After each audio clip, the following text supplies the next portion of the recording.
మాట్లాడగానే కూర్చోబెట్టి ఒక్కళ్ళు దానికి కూర్చోబెట్టి దానికి చిలవలు పలవలు చేసి నాకు తెలంగాణ అంటే పడదు, నాకు వీళ్ళంటే పడదు, వాళ్ళంటే పడదు, ఇన్ని సంవత్సరాలు 12 years కూర్చోబెట్టడం మేము ఒక చెరువుని కబ్జా చేసామంట. నాకేం పనిలేదా? నిజంగా మీరు అన్నట్టుగా కబ్జా చేస్తే ఇల్లు తగలబెట్టారా? నాది వచ్చి మీరు ఉంచుతారా నన్ను? ఒక్కొక్కళ్ళు కూర్చోబెట్టి 111 జీవోలు ఏమేం చేశారు అటు చూసిపోండి, అటు చూడండి.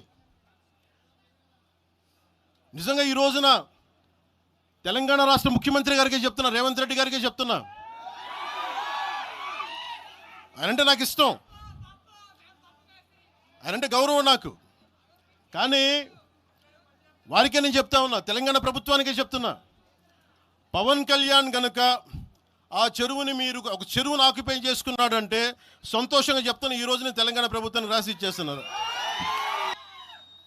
ఏదైనా మాట్లాడితే తెలంగాణ ప్రభుత్వం అధినేతలు కూడా చెప్తా ఉన్నాను, మీ ఇళ్లలోకి వచ్చి దూరిపోయి ప్రైవేట్ ఆస్తుల్లోకి వచ్చి నిజంగా ఒక తప్పు జరిగే ఉంటే నేను ఈరోజు మళ్ళీ చెప్తున్నాను, రీఐటరేటింగ్, యు సీజ్ ద ప్రాపర్టీ.